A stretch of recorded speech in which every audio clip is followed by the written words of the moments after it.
Instagram user Thyme784 posted a question to me about 5 days ago, and he asked, "What are your thoughts when it comes to climate change?" I'm Phil Turek, moderate, idealistic Republican, citizen against tyranny, a meerkat, and I'm going to take my time answering that question. All right, so I'm going to make connections between Isaac Asimov, Kim Stanley Robinson, Anita Gale, Dick Edwards, Rob Kolstad, Elon Musk, Sachin Mehta, and David West. So fluff up your pillows, pull out your popcorn, and I'm just going to talk for quite a while. All right, starting with Isaac Asimov, a very famous writer in the United States, a scientist. He also wrote science fiction. In the 1950s, he wrote a trilogy, Foundation and Empire, Second Foundation. Lately, it's been adapted into a series.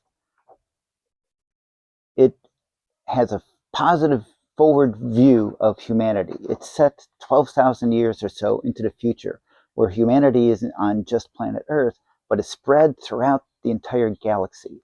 And there's an empire, and then there's a group of people, particularly led by a psychohistorian, Harry Seldon, who calculates that the empire is collapsing. There's going to be barbarism and chaos for 20,000 years or so.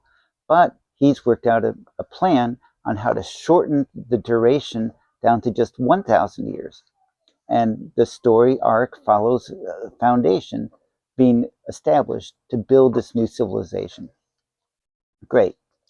Next, I want to mention the science fiction author Kim Stanley Robinson. He wrote a trilogy called Red Mars, Green Mars, Blue Mars. And the theme of that was geoengineering, or area engineering, I should say, transforming Mars to make it more habitable for Earth life. And so it begins as a red planet, and in the second book, it's become already somewhat of a greenish planet. And in the third book, it's become a bluish type planet, similar to Earth, using technology to do it. I had the pleasure of attending a conference once up in Pasadena and meeting the author, and I complained to him about one page in the book, and he said, "Rip it out." But in his talk, he pointed out that planet Earth is the most habitable planet that we know of in the entire universe right now, and that we should take advantage of it as much as we can. So I've chosen to step outside into my backyard to record this video instead of staying in my office, which I had been doing for about 3 years. All right, so that's my motivation for coming out here. Also, he has gone on to written a book. The title of it is The Ministry of the Future. And I stumbled across that this week while preparing my notes. And that one is set dealing with climate change. I haven't read it, but if he tackled that idea with the same technical skill that he applied to his trilogy that I did read, then I'm optimistic that it's something that is worthwhile reading. I saw a little synopsis about it this week, and it has to do with climate change becoming so severe that one nation has so many people dying from heat that they've decided on their own they're going to do something about it. And the story goes from there.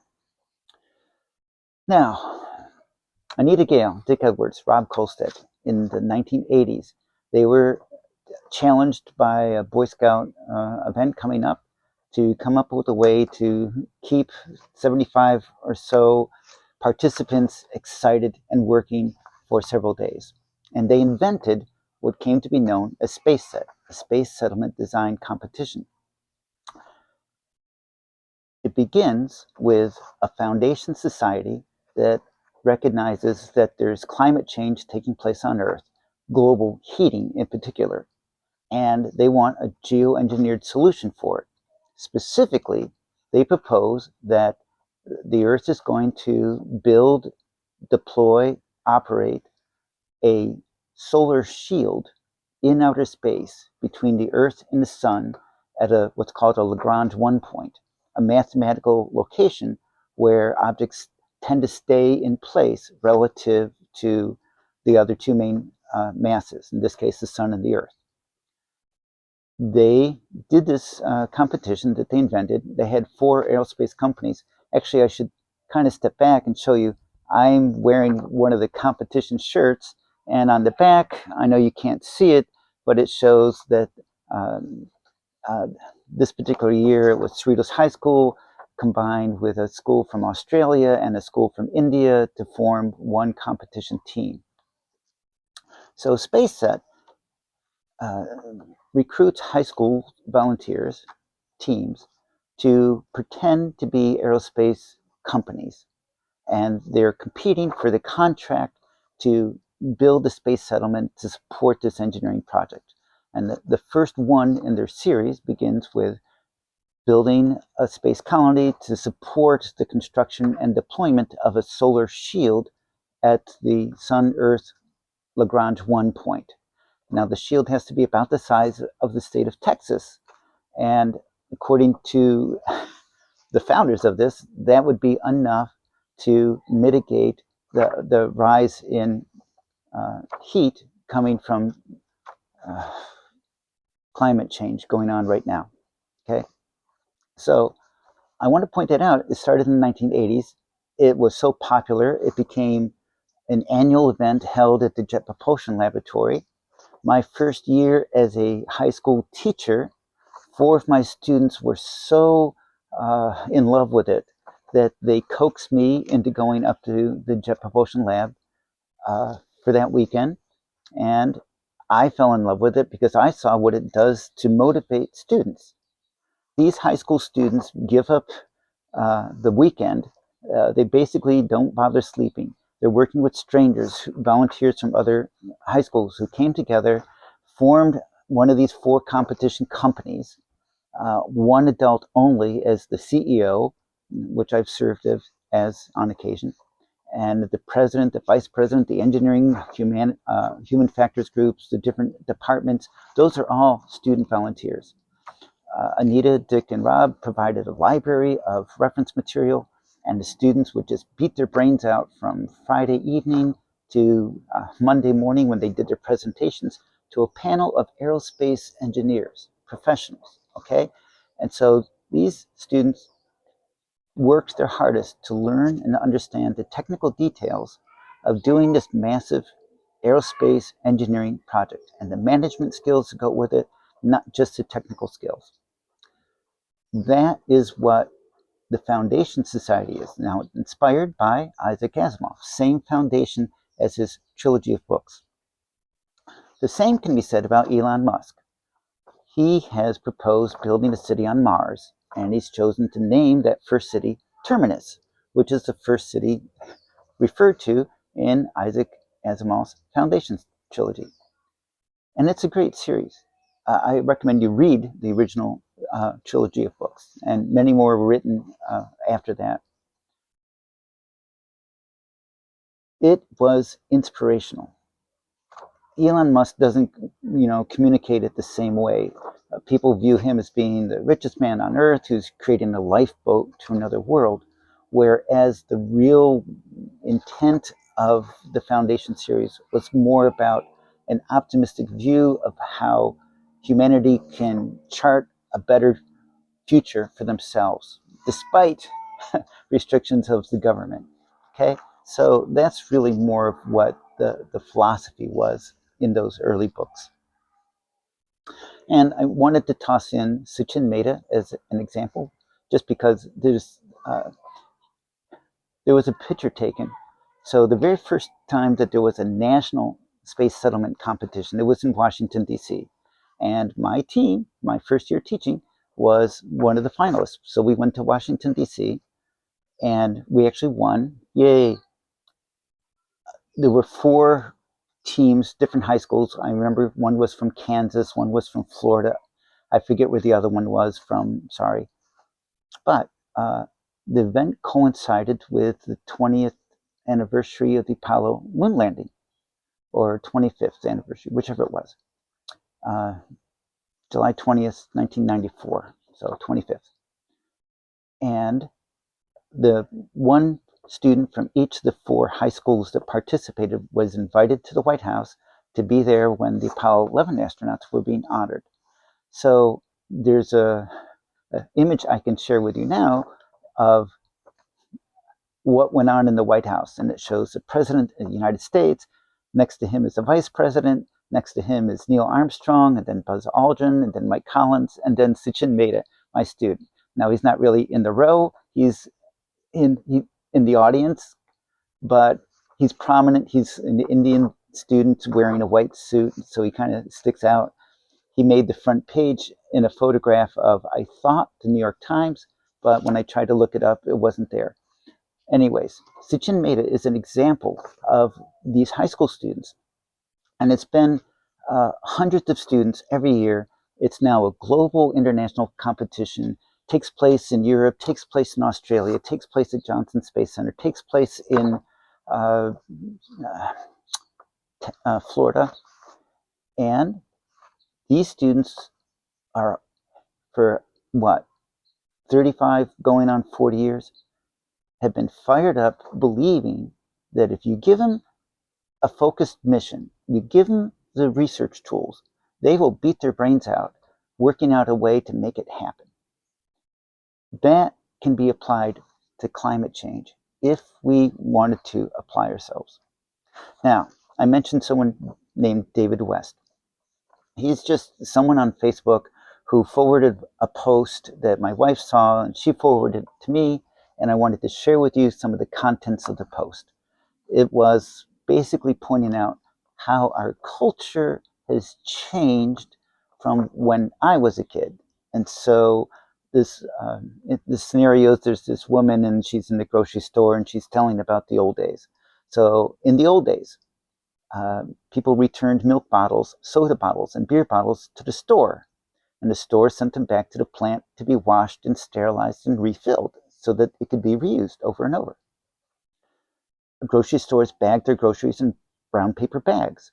And those paper bags were used as covers for textbooks when I was teaching. You know, I can vouch for that. All right. They walked upstairs when they went to the stores because they didn't have escalators and elevators everywhere to use. And so you were, in office buildings. And when you went to the grocery store, you didn't have to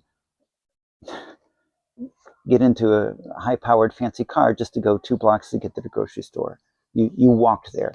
I know when we bought a Christmas tree one winter, my siblings and I took a sled and we walked to the town, which was about 1.5 miles away, and bought our Christmas tree and brought it home on a sled. And that was an exciting adventure.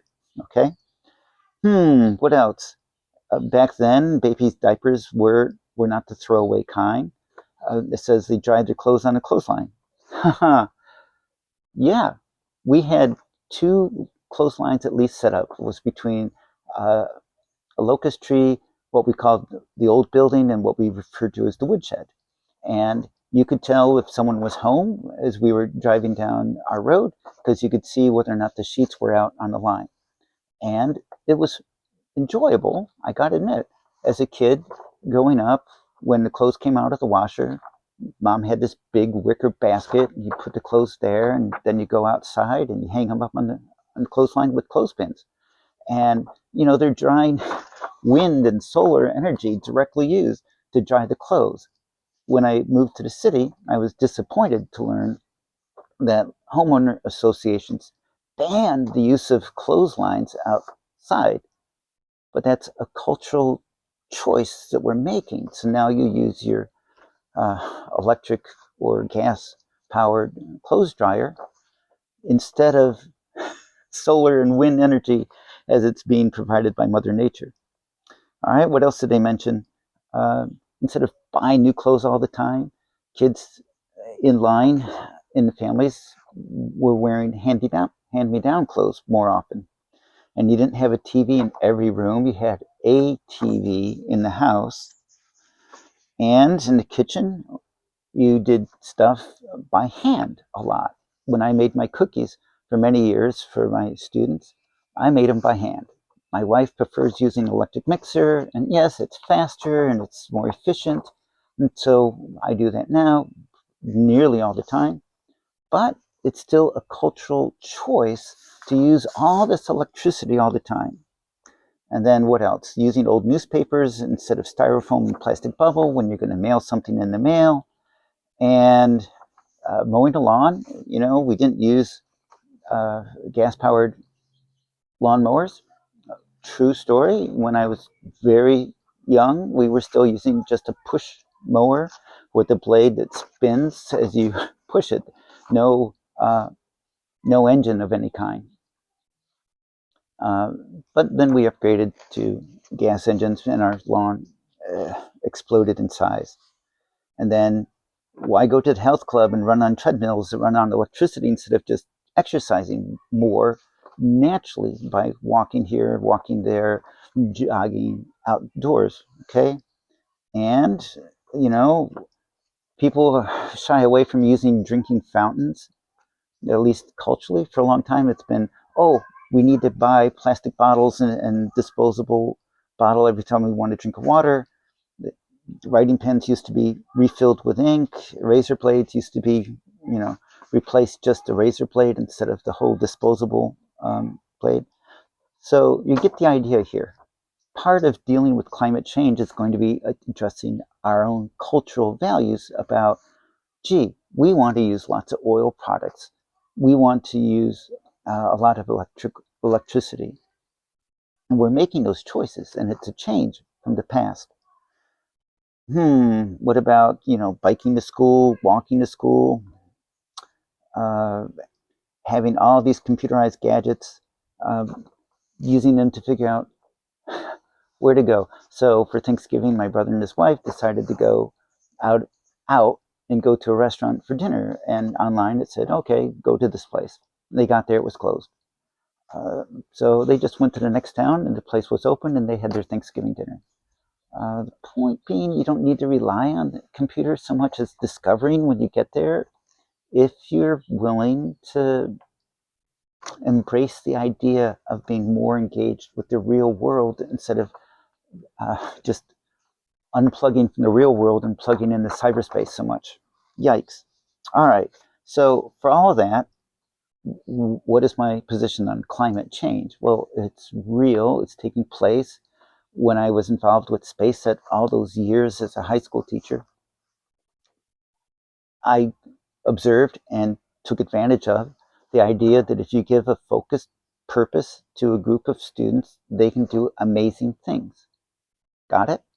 And tackling the climate change that is real is something that can be done with focus and with purpose. Now, what do I have to add to that?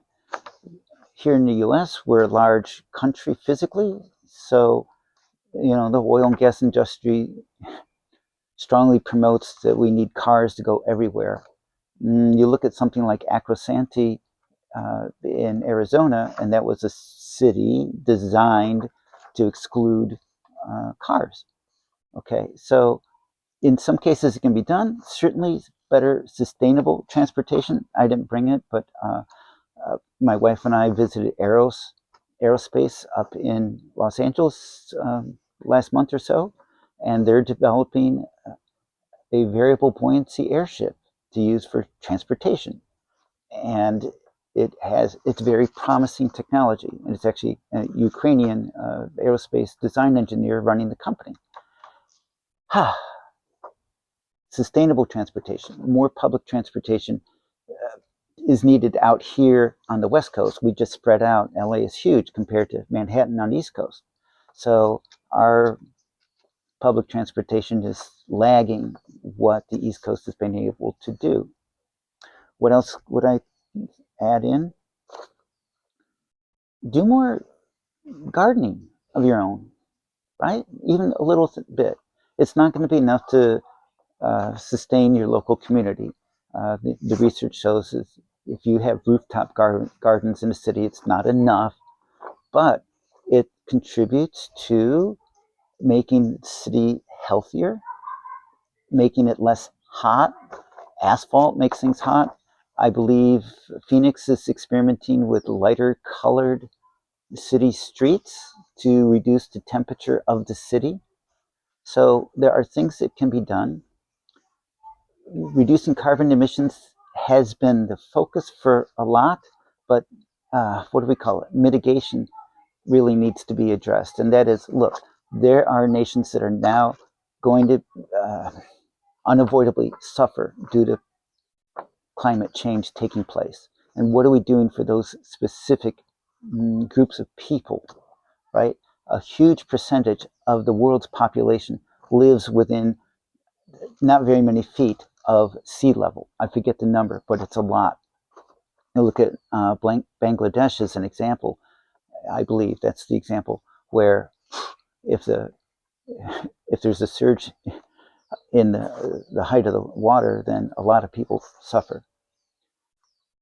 Trying to address just carbon emissions doesn't address their more immediate needs. And then there's island nations that the water's going up and they're in trouble. So helping them adjust to change has got to be part of it. And here in California, of course, we love building expensive houses right on the beach. Look at Malibu. And right, look what happens when there's a bad storm surge. So with sea level rising, we need to be much more intelligent and resilient in our construction and our adaptation of things. We shouldn't be rebuilding someone right where it was wiped out by a hurricane, not rebuild it the same way. All right, so we're near the end of my notes. I am against privatization as a way of dealing with things. So a government effort to work on this where it's publicly accountable. When it's private, it's not publicly accountable, and then the price can go up. So privatization is not the way to go for dealing with addressing climate change. And having a government that has some empathy for people instead of for parties is what we need to work on. Okay, so civic engagement unites us. See you.